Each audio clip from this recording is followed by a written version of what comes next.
لله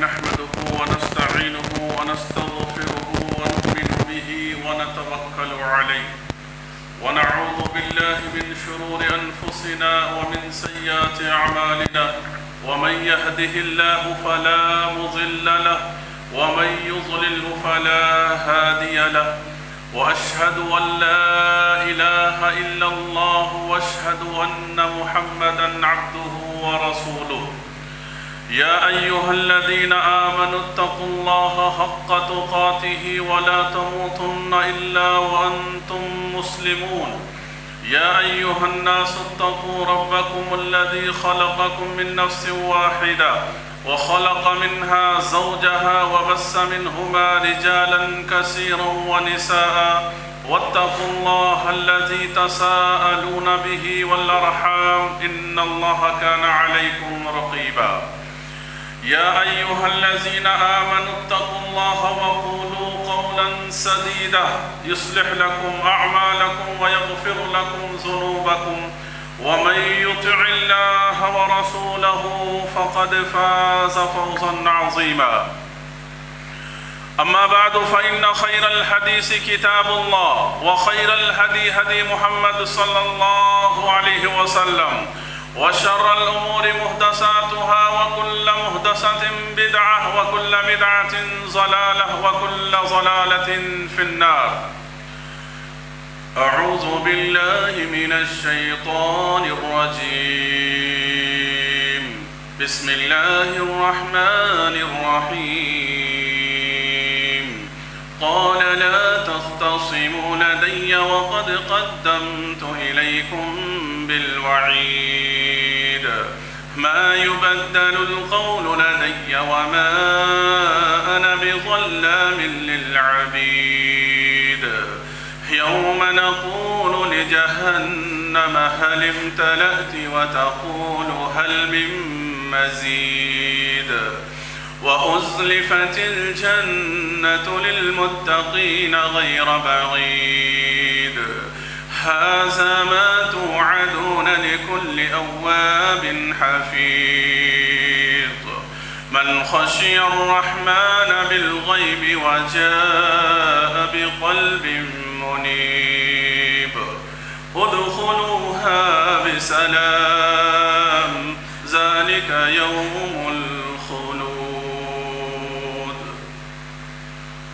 وقال تعالى في موضع آخر وَلِمَنْ خَافَ مَقَامَ رَبِّهِ جَنَّتَانِ فَبِأَيِّ آلَاءِ رَبِّكُمَا تُكَذِّبَانِ.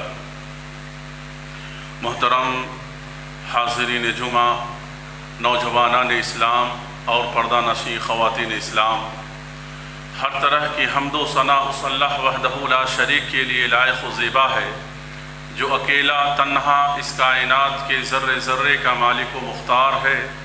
اس کے بعد ان گنت درود و سلام ہو تمام انبیاء کرام پر، بالخصوص ہمارے اور آپ کے آخری نبی پر صلی اللہ علی نبینا محمد وآلہ واصحابہ اجمعین۔ حاضرین جمعہ، آج کے اس خطبہ جمعہ میں بفضلہ تعالی جس موضوع کے تحت کچھ گفتگو کرنے کے لیے کھڑا ہوا ہوں وہ موضوع ہے خوف الہی، خشیت الہی، یعنی اللہ رب العالمین کا خوف، اللہ رب العالمین کا ڈر۔ اس سے متعلق انشاءاللہ قرآن اور احادیث کی روشنی میں ہم کچھ باتیں آپ حضرات کے سامنے پیش کرنے کی کوشش کریں گے۔ اللہ سے دعا ہے کہ رب العالمین کہنے والے سننے والے کو کہی ہوئی سنی ہوئی بات پر عمل کرنے کی اللہ توفیق نصیب فرما، آمین۔ اور میں اپنی بات کو آگے بڑھانے سے پہلے میں درخواست کرتا ہوں، ریکویسٹ کرتا ہوں کہ جو صفیں آگے ہیں آپ آگے بیٹھیں، کبھی بھی صف بندی کے ساتھ بیٹھیں۔ مسجدوں کے اندر یعنی جو پیچھے بیٹھنے کی وجہ سے آگے کی صفیں خالی ہوتی ہیں، آگے صف میں بیٹھیں۔ آپ پہلے آئے ہیں، آپ پیچھے مت بیٹھیں۔ ان تمام باتوں کا خیال رکھیں تاکہ آنے والوں کو پیچھے جگہ مل سکے۔ محترم حضرات، ابھی جو آپ کے سامنے قرآن مجید کی آیت پڑھی گئی ہے سورہ رحمان کی آیت ہے۔ اللہ رب العالمین نے کہا وَلِمَنْ خَافَ مَقَامَ رَبِّهِ جَنَّتَانِ، اور جو شخص اللہ رب العالمین کا ڈر اور خوف اپنے دل اندر پیدا کرتا ہے۔ اللہ رب العالمین کی خشیت جو لوگ اپنے دلوں کے اندر پیدا کرتے ہیں، ایسے لوگوں کے لیے اللہ رب العالمین کے پاس دو جنتیں ہیں۔ اور اللہ نے کہا کہ تم اللہ کی کن کن نعمتوں کو جھٹلاؤ گے؟ اللہ تبارک و تعالیٰ کی بے شمار نعمتیں تمہارے درمیان ہیں، اللہ کی نعمتوں کو تم جھٹلا نہیں سکتے۔ میرے بھائیوں، خوف الہی یہ بہت بڑی عبادت ہے۔ یہ وہ عبادت ہے جو بندہ مومن سے ہر وقت اللہ رب العالمین کو مطلوب ہے، مقصود ہے۔ یہ عبادت 24 گھنٹے کی عبادت ہے، یہ عبادت زندگی بھر کی عبادت ہے، یہ خوف الہی کی عبادت ہر لمحے کی عبادت ہے، ہر سیکنڈ کی عبادت ہے۔ جب تک ہماری سانس چل رہی ہے اس وقت تک کی ہماری یہ عبادت ہے، یعنی خوف الہی، اللہ رب العالمین کا ڈر۔ جو بندہ جس قدر اللہ سے محبت کرتا ہے وہ اتنا ہی اللہ رب العالمین سے ڈرتا ہے، اللہ سے خوف کھاتا ہے اسی قدر۔ اسی لیے کہ قرآن اور حدیث کو جب ہم پڑھتے ہیں تو قرآن اور حدیث سے یہ بات معلوم ہوتی ہے کہ جس انسان کو اللہ کی جس قدر معرفت ہوتی ہے، جس قدر اللہ کا پہچان ہوتا ہے، وہ انسان اللہ سے اتنا ہی ڈرتا ہے۔ لہذا ابھی جو آیت آپ کے سامنے پڑھی گئی ہے وَلِمَنْ خَافَ مَقَامَ رَبِّهِ جَنَّتَانِ، اس آیت کی تفسیر میں مفسرین نے اس بات کو لکھا ہے کہ جنت کے 2 درجے ہوں گے، ایک سب سے اعلیٰ درجہ اور ایک درمیانی درجہ۔ سب سے اعلیٰ درجہ جو ہوگا جس انسان کے دل میں اللہ کا خوف سب سے زیادہ ہوگا، اللہ رب العالمین کی خوف اور خشیت ہر درجے اس کے دل کے اندر ہوگی، تو اللہ تعالیٰ اس بندے کو اپنے فضل سے جنت کے اعلیٰ درجہ میں اللہ رب العالمین داخل کرے گا، جس جنت کی ساری چیزیں، سارے برتن، سارے استعمال کی چیزیں کیا ہوں گی؟ سونے کے ہوں گی۔ اور جس انسان کے دل میں یعنی میڈیم جسے کہا جاتا ہے یا اصل درجے کا یا درمیانی درجے کا، جس بندے کے دل میں اللہ کا ڈر اور خوف ہوگا، ایسے بندے کو اللہ رب العالمین اس جنت کے اندر داخل کرے گا جس جنت کی برتنیں کیا ہوں گی؟ چاندی کی ہوں گے، سلور کے ہوں گے۔ محترم حضرات، اللہ رب العالمین سے خوف اور خشیت ایک بندہ مومن کے دل میں ہر لمحہ، ہر سیکنڈ، ایک بندہ جب سوتا ہے، جب وہ اپنا سر تکیے پر اور بستر پر رکھتا ہے، اس وقت اگر وہ احساس اور یہ تصور کرتا ہے اور یہ کہتا ہے اللہم قنی عذابک یوم یبعثون، کہ اے اللہ تو اپنے عذاب سے اپنے سزا سے پروردگارہ محفوظ رکھنا، جس دن کے تو سارے لوگوں کو اٹھائے گا، کھڑا کرے گا۔ ایک بندے کا سونا بھی رات بھر اس کے لیے عبادت ہو جاتا ہے۔ اللہ رب العالمین کی خوف اور خشیت کے مظاہر کیا ہیں؟ اللہ رب العالمین کے خوف اور خشیت کے مظاہر یہ ہیں کہ ایک بندہ ڈرتا ہے اس بات سے کہ کہیں میرا ایمان نہ چھن جائے، ایک بندہ ڈرتا ہے اس بات سے کہ جو اعمال میں نے کیے ہیں اللہ رب العالمین اس کو قبول کرے گا یا نہیں کرے گا، ایک بندہ ڈرتا ہے اللہ کے عذاب سے، اللہ کی جہنم سے، ایک بندہ ڈرتا ہے اللہ رب العالمین کے سامنے کھڑا ہونے سے، کل قیامت کے دن اللہ کی عدالت میں کھڑا ہونا ہے، اس خوف سے بندہ رو بیٹھتا ہے، رو اٹھتا ہے۔ ایک بندہ ڈرتا ہے اللہ رب العالمین کے عذاب قبر سے، ایک بندہ ڈرتا ہے اللہ رب العالمین کی اوپر سے نازل ہونے والی جو سزائیں ہیں ان تمام چیزوں سے بندہ ڈرتا ہے۔ یہ تمام مظاہر ہیں جو اللہ رب العالمین سے ڈرنے کے مظاہر ہیں۔ ایک بندے کے دل میں یہ ساری کیفیات، یہ اللہ تبارک و تعالیٰ کا خوف، اللہ کی خشیت اس کے دل کے اندر پیدا کرتا ہے۔ لہذا قرآن مجید نے ہمارے سامنے ایک بڑے اولو العزم پیغمبر حضرت ابراہیم خلیل اللہ علیہ السلام کا ذکر کرتے ہوئے کہا کہ اللہ رب العالمین سے وہ دعا کرتے ہیں حضرت ابراہیم علیہ السلام کہ پروردگارہ اس دن کی ذلت و رسوائی سے بچا لے، اس دن کی ذلت و رسوائی سے پروردگارہ تو بچا لے، جس دن کی ساری انسانیت کے سامنے آدم علیہ السلام سے لے کر قیامت کی صبح تک ساری انسانیت ہوگی، اللہ اس دن کی ذلت و رسوائی سے بچانا۔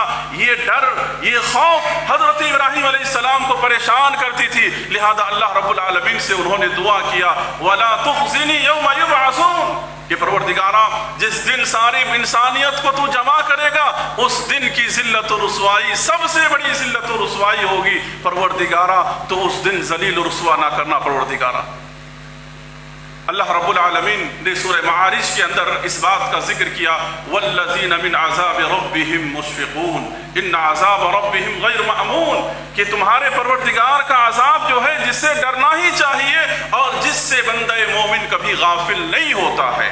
قرآن مجید کی مختلف آیتوں میں اللہ رب العالمین نے اپنے بندے کو اپنے تعلق سے یعنی اللہ کا ڈر دلوں کے اندر پیدا کرنے کے تعلق سے اللہ تعالیٰ نے کہا ہے۔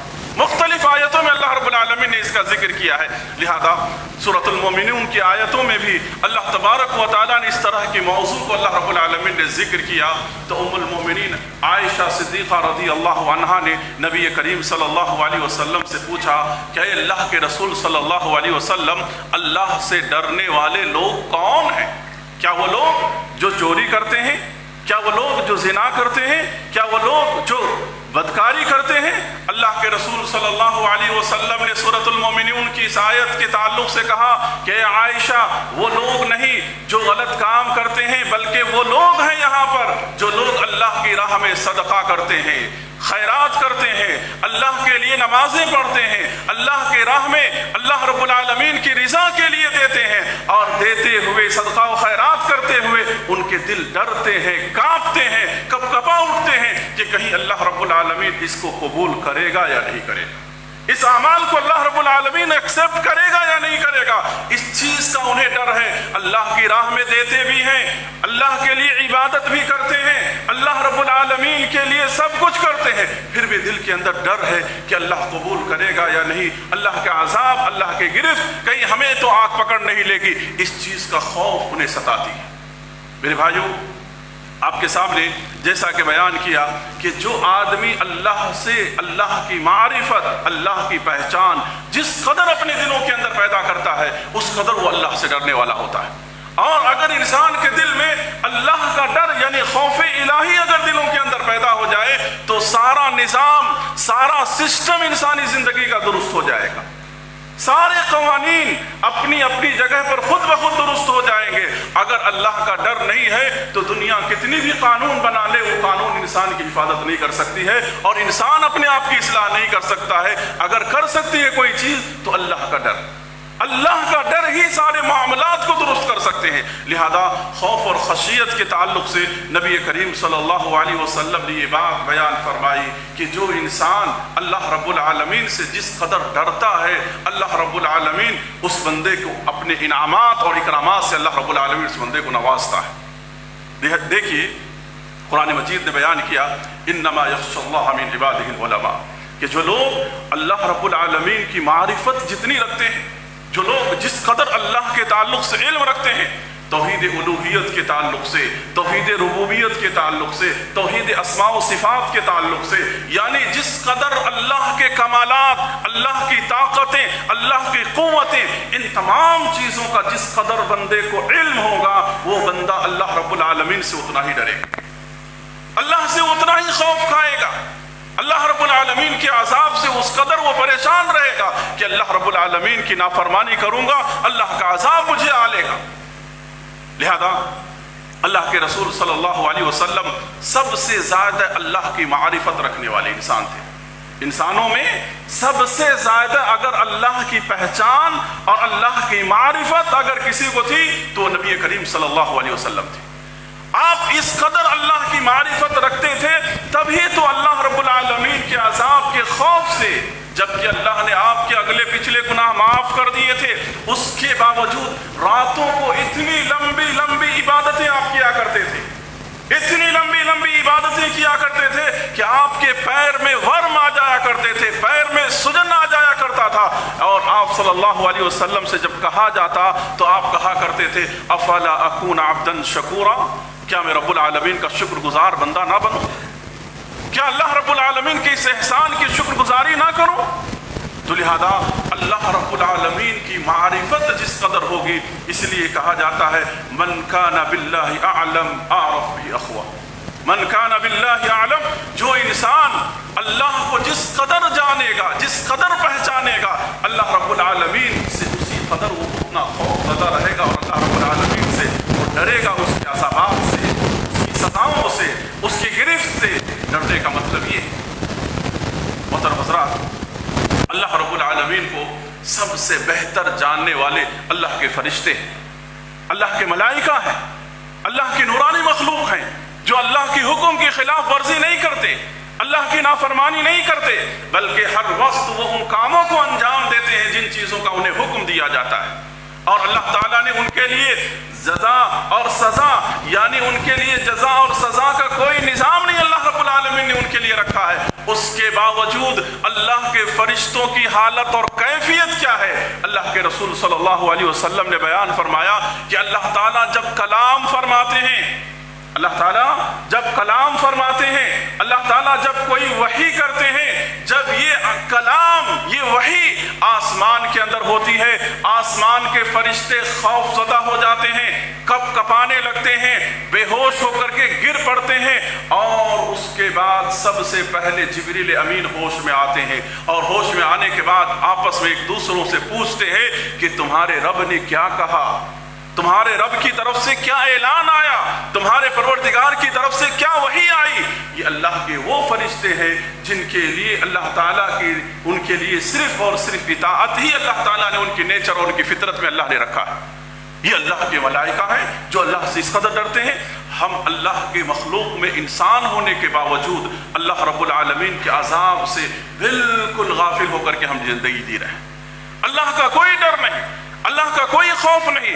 ہم ہر معاملے کے اندر یہ تصور کرتے ہیں یا یہ سوچتے ہیں جب وقت آئے گا تو ہم دیکھ لیں گے، جب معاملہ ہوگا تو دیکھ لیں گے، جب حالات ایسے آئیں گے تو ہم دیکھ لیں گے، یعنی گویا ہم اللہ کے عذاب کو ہم چیلنج کر رہے ہیں۔ اللہ رب العالمین کی عذاب سے ہم اس قدر بے خوف، ورنہ اگر ہمارے دل کے اندر اللہ رب العالمین کی خوف اور خشیت ہوگی تو ہماری بھی یہی کیفیت ہوگی۔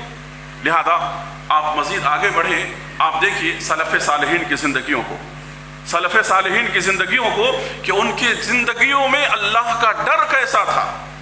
یہ صحابہ کرام کی جماعت ہے، اس زمین پر سب سے مقدس جماعت اگر کوئی تھی تو صحابہ کرام کی جماعت تھی، سب سے پاکیزہ جماعت اگر کوئی تھی تو صحابہ کرام کی جماعت تھی، جو اللہ کے رسول صلی اللہ علیہ وسلم کی تربیت یافتہ صحابہ تھے، اللہ کے رسول صلی اللہ علیہ وسلم کی ہر حکم کو اپنی زندگی میں عملی طور پہ انہوں نے پورا کیا تھا، اور جنہیں اللہ نے جنت کی بشارت دنیا کے اندر اللہ رب العالمین نے دے رکھی تھی، وہ صحابہ ان کی یہ خوف اور خشیت سے یہ حالت ہوا کرتی تھی کہ حضرت عمر بن خطاب رضی اللہ عنہ، حضرت عمر بن خطاب جن کا انصاف، جن کا عدل دنیا کا ہر انسان جانتا ہے، جن کے عدل و انصاف کی مثال دنیا کے اندر دی جاتی ہے، قیامت تک دی جائے گی، اللہ اکبر، ایسا عدل و انصاف کیا۔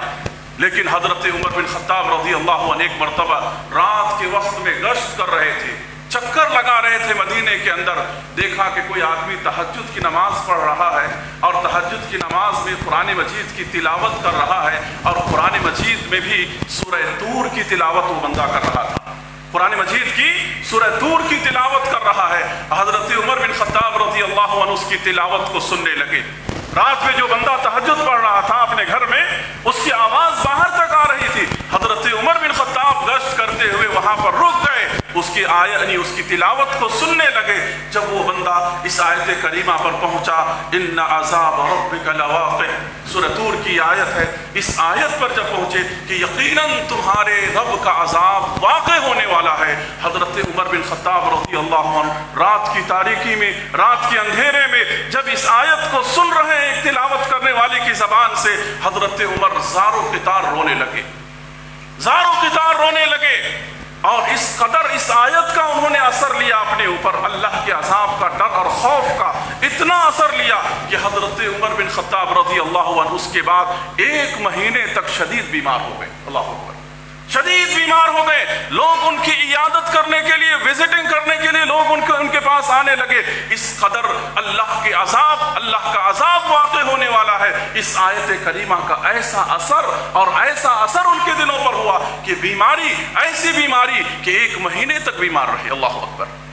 میرے بھائیو، حضرت ابو بکر صدیق رضی اللہ عنہ، حضرت ابو بکر صدیق رضی اللہ عنہ اس امت کے سب سے عظیم انسان، اللہ کے رسول صلی اللہ علیہ وسلم کے سب سے قریبی صحابی، اور اللہ کے رسول کی زندگی میں امامت کرنے والے سب سے پہلے امیر المؤمنین، اللہ اکبر، حضرت ابو بکر صدیق پرندوں کو دیکھ کر کے اش اش کیا کرتے تھے.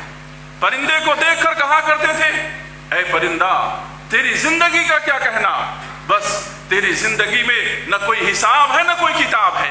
یہ جو اللہ کے پرندے ہیں ان کے لیے کوئی حساب کتاب نہیں, تو کہا کرتے تھے اس کو دیکھ کر کے تیری زندگی میں نہ کوئی حساب ہے نہ کوئی کتاب ہے, ہمیں اللہ کے پاس حساب و کتاب دینا ہے. یہ احساس, یہ تصور اللہ کے سامنے کھڑے ہونے کا ان کے دلوں کے اندر پیدا تھا.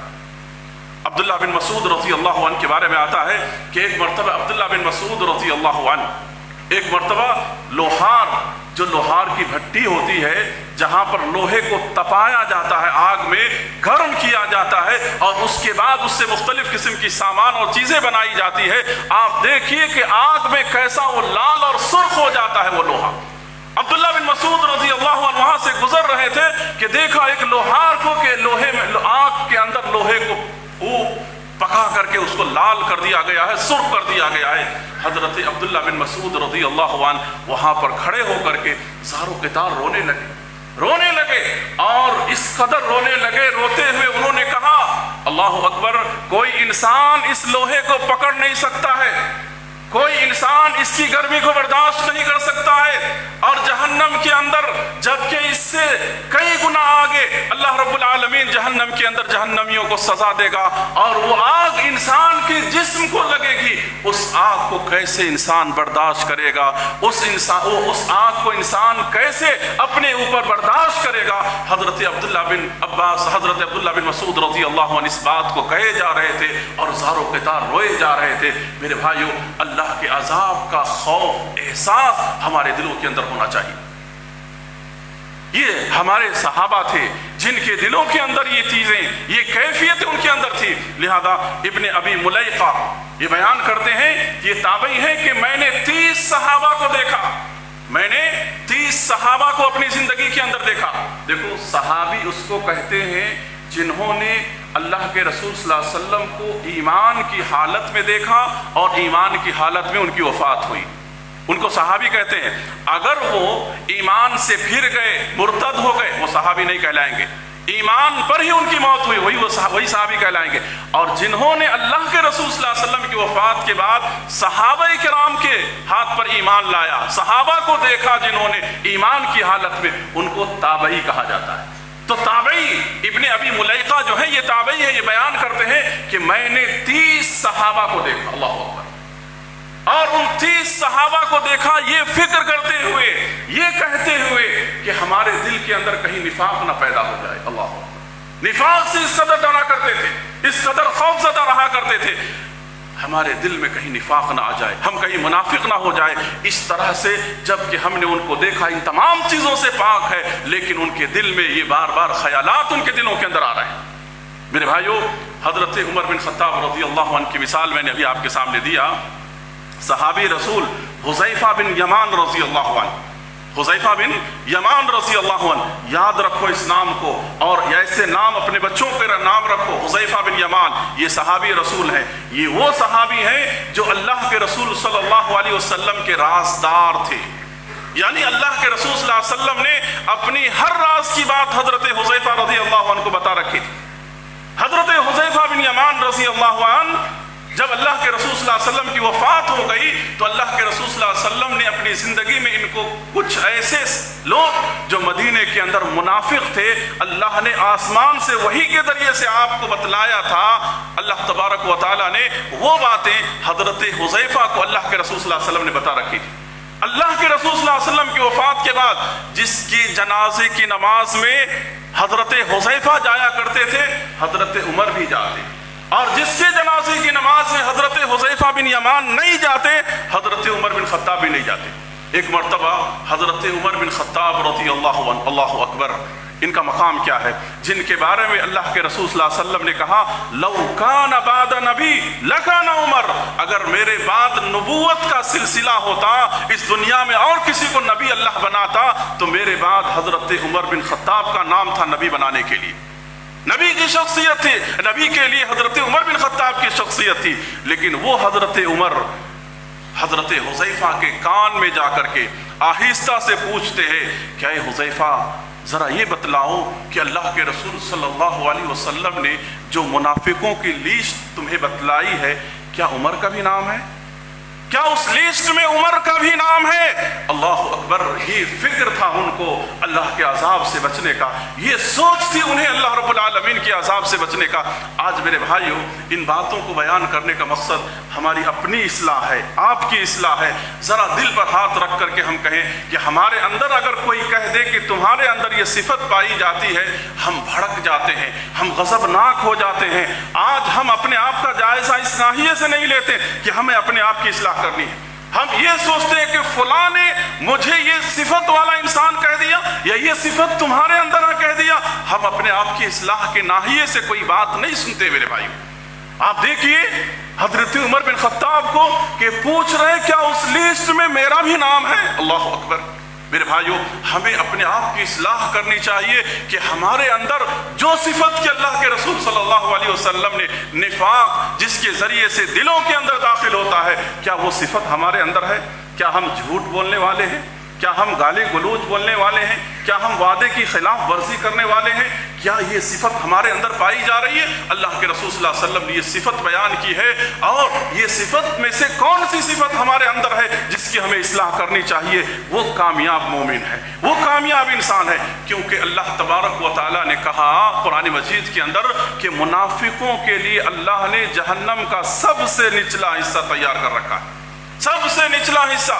سورہ بقرہ پڑھیں آپ، سورہ بقرہ میں اللہ تعالیٰ نے پہلے مومنوں کا اللہ رب العالمین نے تذکرہ کیا ہے پہلے صفحے کے اندر اللہ رب العالمین نے، اس کے بعد اللہ تعالیٰ نے دیکھیے آپ منافقوں کا اللہ رب العالمین نے تذکرہ کیا ہے کتنی آیتوں کے اندر۔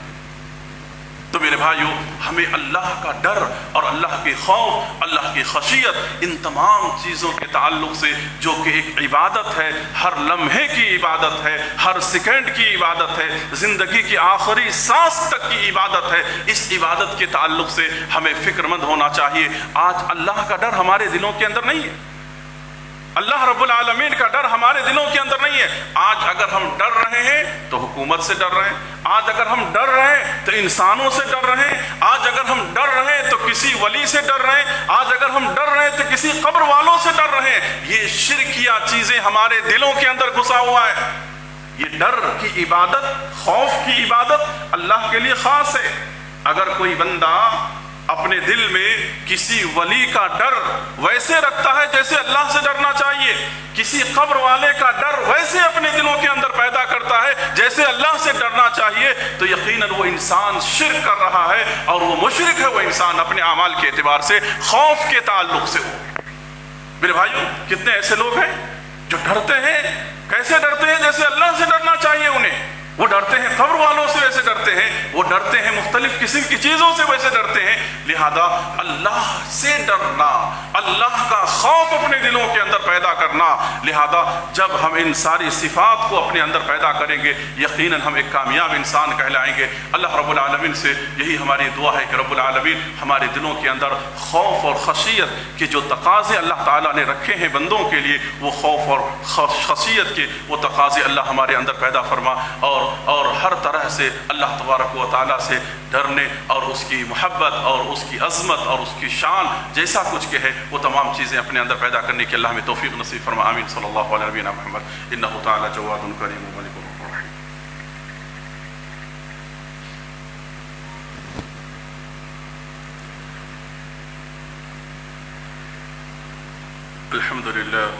الحمد للہ رب العالمین والصلاة والسلام علی رسولہ الکریم، اما بعد۔ محترم حضرات، ابھی آپ کے سامنے خوف الہی، خشیت الہی کے تعلق سے باتیں بیان کی جا رہی تھی کہ اللہ رب العالمین کا ڈر ہماری زندگیوں کے اندر اگر ہو تو ہم دنیا میں بھی کامیاب ہیں اور آخرت میں بھی کامیابی کا وعدہ اللہ نے ہم سے کیا ہے۔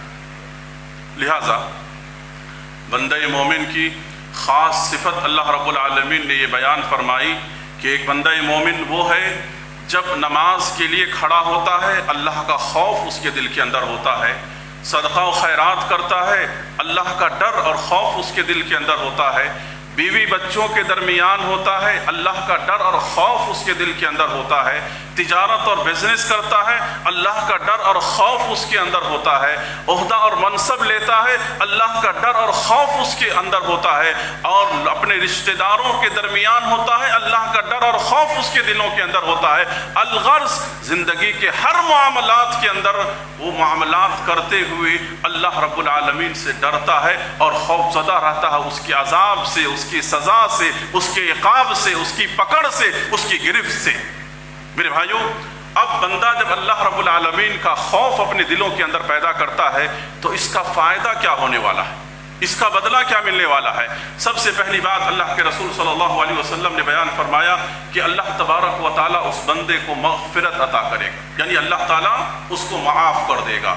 دوسری بات اللہ کے رسول صلی اللہ علیہ وسلم نے بیان فرمایا کہ کل قیامت کے دن اللہ تعالیٰ 7 خوش نصیب بندوں کو اپنے عرش کے نیچے اللہ رب العالمین جگہ دے گا، اپنے عرش کے نیچے، جہاں کی ساری انسانیت پریشان ہوگی، ساری انسانیت ترس رہی ہوگی، تڑپ رہی ہوگی۔ ایسے وقت میں اللہ تعالیٰ 7 انسانوں کو اپنے عرش کے نیچے عزت و احترام سے انہیں بٹھائے گا اللہ رب العالمین۔ اس میں سے ایک خوش نصیب بندہ وہ ہوگا جس نے اللہ کو یاد کر کے اس کی خوف اور اس کی خشیت سے کیا ہوگا؟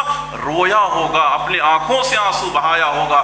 میرے بھائیوں، کتنی بڑی عبادت ہے یہ خوف الہی، کتنی بڑی عبادت ہے یہ خوف الہی۔ تنہائی میں قرآن مجید کی تلاوت کر رہا تھا، اس نے جہاں جہنم کے عذابات کا تذکرہ سنا، آنکھوں سے آنسو بہنے لگے۔ تنہائی میں بیٹھا ہوا تھا، اللہ رب العالمین کے عذاب جو گناہ زندگی میں ہوئے ہیں اس گناہ کو یاد کر کے وہ رونے لگا۔ تنہائی کے اندر تھا، اللہ رب العالمین کی پکڑ اور گرفت کو یاد کر کے وہ رونے لگا۔ اللہ کے رسول صلی اللہ علیہ وسلم نے کہا، رجل ذکر اللہ خالیا ففاضت عیناہ، وہ انسان جو خالی مقام اور خالی جگہ پر اللہ کو یاد کرتا ہے، روتا ہے اللہ رب العالمین کی مختلف قسم کی گرفتوں کو یاد کر کے، اللہ تعالیٰ کل قیامت کے دن اس شخص کو، اس نوجوان کو، اس انسان کو اللہ تبارک و تعالیٰ اپنے عرش کے نیچے جگہ دے گا۔ تو اللہ رب العالمین کی خوف اور خشیت اپنے دلوں کے اندر پیدا کرنا اتنی عظیم عبادت ہے کہ اللہ تبارک و تعالیٰ عرش کے نیچے جگہ دے گا۔ پھر اللہ کے رسول صلی اللہ علیہ وسلم نے کہا کہ آخرت میں اللہ تعالیٰ امن ہی امن اللہ رب العالمین اسے عطا کرے گا، سکون ہی سکون اللہ رب العالمین عطا کرے گا۔ اللہ رب العالمین اسے کسی بھی طرح کی کوئی پریشانی میں مبتلا نہ ہونے دے گا۔ اس لیے حدیث قدسی کے اندر اللہ کے رسول صلی اللہ علیہ وسلم نے یہ بات بیان فرمائی کہ اللہ تبارک و تعالیٰ کا فرمان ہے کہ اللہ تعالیٰ نے کہا کہ میں میرے بندوں کے لیے 2 خوف کو ایک ساتھ جمع نہیں ہونے دوں گا، 2 ڈر یعنی 2 خوف کو ایک ساتھ میں جمع نہیں ہونے دوں گا۔ یعنی جو انسان دنیا کے اندر اللہ سے ڈرتا ہے، آخرت میں اسے ڈرنے کی کوئی ضرورت نہیں ہے۔ جو دنیا کے اندر اللہ سے ڈرتا ہے، اللہ سے ڈر کر کے زندگی گزارتا ہے، اللہ کی رضا کے لیے، اللہ کی خوشنودی کے لیے، اللہ کی جنت کے لیے، تو اللہ تبارک و تعالیٰ ایسے بندے کو آخرت میں کسی بھی طرح کا خوف نہیں، امن ہی امن، امن ہی امن اس کے لیے۔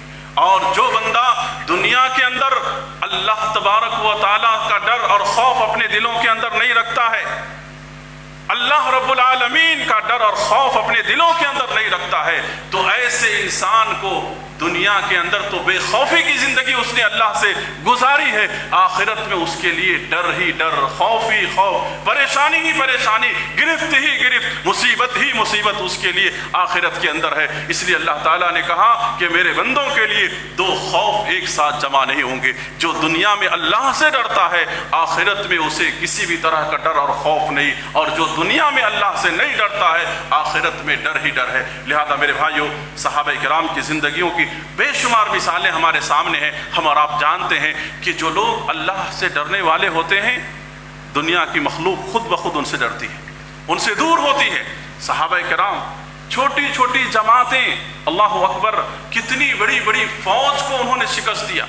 آپ کو معلوم ہے عامر ابن ربیع رضی اللہ عنہ، یہ وہ صحابی رسول ہے، عامر ابن ربیع، یہ روم کے بادشاہ جس کے دربار میں چند صحابہ کو لے کر کے جاتے ہیں، چند صحابہ کو لے کر کے یہ پہنچتے ہیں ان کے دربار میں، قیصر و کسریٰ کے دربار میں، روم کے بادشاہ کے دربار میں۔ آپ اندازہ کریں کہ بادشاہ کے دربار میں، شاہانہ دربار میں پہنچتے ہیں، اور وہ بھی کیسے؟ ان کی اپنی تلوار کے نوک سے ان کی قالینوں کو پھاڑتے ہوئے، چیرتے ہوئے جاتے ہیں۔ عامر ابن ربیع رضی اللہ عنہ، یہ وہ صحابی رسول صلی اللہ علیہ وسلم ہے، جب وہاں پہنچتے ہیں ان کے دلوں میں خوف پیدا کر دیتے ہیں۔ ان کے دلوں کے اندر ایسی خوف اور خشیت ان کو دیکھ کر کے پیدا ہو جاتا ہے جس کی کوئی مثال نہیں۔ کیوں؟ وہ اپنے قوم کے لوگوں سے کہتے ہیں کہ یہ وہ قوم ہے، یہ وہ قوم ہے جو صرف اللہ سے ڈرنے والی قوم ہے، دنیا کی کسی اور چیز سے ڈرنے والی یہ قوم نہیں ہے میرے بھائیو۔ لہذا اللہ کے رسول صلی اللہ علیہ وسلم نے اس امت کی خاص خصوصیت بتلائی ہے۔ کیا خصوصیت بتلائی ہے؟ خصوصیت یہ بتلائی ہے کہ اللہ نے اس امت کو یہ خصوصیت اللہ نے عطا کیا ہے کہ دشمنوں کے دلوں میں 1 مہینے کی مسافت کی دوری پر دشمن اس قوم سے ڈرے گی، خوف آئے گی۔ لیکن آج دشمن ہمارے بازو میں رہ کے ہم سے خوف نہیں کھاتا ہے۔ کیوں؟ آج ہمارے دل میں اللہ کا ڈر نہیں، اللہ کی خشیت نہیں ہے۔ اللہ کا خوف اگر حقیقی معنوں میں اللہ رب العالمین کا خوف اگر ہوتا تو آج اس قدر ذلت و رسوائی کا جو ماحول ہر طرف مسلمانوں کا بنا ہوا ہے، آج یہ ذلت و رسوائی کا ماحول ہم کو یا آپ کو دیکھنے کو نہیں ملتا۔ لہذا آج ہم ڈرتے ہیں تو کن چیزوں سے ڈرتے ہیں؟ آج ڈرتے ہیں تو انسانوں سے، آج ڈرتے ہیں تو دھاگے سے، تاگے سے، مختلف قسم کی چیزوں سے۔ ہم ان چیزوں کے اندر ہم نے اپنے آپ کو منوس کر لیا ہے، اور ان چیزوں پر ہم نے اپنے آپ کو یعنی اکتفا کر لیا ہے۔ لہذا ڈرنے کی اگر کوئی ذات ہے تو اللہ کی ذات ہے، اس سے ڈرو اور اس کے عذاب سے ڈرو۔ اللہ نے کہا اما من خاف مقام ربہ ونہى النفس عن الہوى فإن الجنة هي المأوى، کہ جو انسان یہ سوچ لے، یہ تصور کر لے کہ اللہ کے سامنے کھڑا ہونا ہے، اللہ کے سامنے کھڑا ہونا ہے۔ دنیا کے اندر غلط کام، بیکار کا کام اور غلط قسم کی جو بھی حرکتیں ہوتی ہیں کون انسان کرتا ہے؟ جو بالکل آخرت سے غافل ہے وہی انسان کرتا ہے۔ دوسروں کی غیبتیں کون کرتا ہے؟ دوسروں پہ ظلم کون کرتا ہے؟ دوسروں کا حق کون مارتا ہے؟ اب ذرا بتاؤ میرے بھائیو، تجارت میں خیانت کون کرتا ہے؟ یہ سارے کام کون انسان کرتا ہے؟ جس کے دل میں اگر ایمان ہے، اللہ کے سامنے حاضر ہونے کا اگر احساس ہے، وہ انسان کر سکتا ہے کیا؟ کر سکتا ہے کیا میرے بھائی؟ نہیں کر سکتا ہے۔ آج اس کی کمی ہمارے دلوں کے اندر ہے، جس کی وجہ سے ہم نماز بھی پڑھتے ہیں، باہر نکلنے کے بعد ہم بہت ساری غلطیوں کو، گناہوں کو، تمام چیزوں کو ہم کریٹ کرتے ہیں۔ کیوں؟ یہ نماز ہم کو کیوں ان تمام چیزوں سے نہیں روکتی ہے؟ اس لیے کہ جب ہم اللہ کے سامنے کھڑے ہوئے تھے نماز میں، اللہ کا ڈر ہمارے دلوں کے اندر نہیں تھا، دنیا کے خیالات کو لے کر کے ہم کھڑے ہوئے تھے اللہ کے سامنے۔ یہ حقیقت ہے میرے بھائیوں، یہ حقیقت ہے جو میں آپ کے سامنے بیان کر رہا ہوں۔ لہذا اللہ کا ڈر اور خوف اگر ہمارے دلوں کے اندر آ جائے، سارا نظام، سارا سسٹم، ساری چیزیں خود بخود درست ہو جائے گی۔ ہم اللہ کی عبادت کرنے میں ہم ایک لذت اور ایک سکون محسوس کریں گے، ایک اطمینان محسوس کریں گے۔ اور اگر ہم نے ان تمام چیزوں کو کھو دیا ہے تو اللہ سے کہیں، اللہ سے مانگیں، اللہ سے دعا کریں کہ اللہ وہ دل مجھے عطا کر جس دل میں تیرا ڈر ہو، تیرا خوف ہو، تیری خشیت ہو۔ اللہ سے وہ دل مانگے، اور اللہ رب العالمین نے اگر ایسی کیفیت اور ایسا دل دیا ہے تو اس پہ ثابت قدم رہنے کے لیے اللہ رب العالمین سے دعا کرو کہ اللہ مجھے اس چیز پہ ثابت قدم رکھ اور اس سے مت ہٹا پروردگارا، یا مصرف القلوب صرف قلبی علی دینک علی طاعتک۔ یہ دعا ہمیشہ اللہ رب العالمین سے کرو۔ تو یہ کچھ باتیں تھیں جو ہم نے آپ کے سامنے ہماری اپنی اور آپ کی تمام کی اصلاح کے لیے ان باتوں کو بیان کیا۔ اللہ رب العالمین سے دعا ہے کہ رب العالمین ان باتوں پہ ہم کو، آپ کو عمل کرنے کی اللہ توفیق نصیب فرما، آمین۔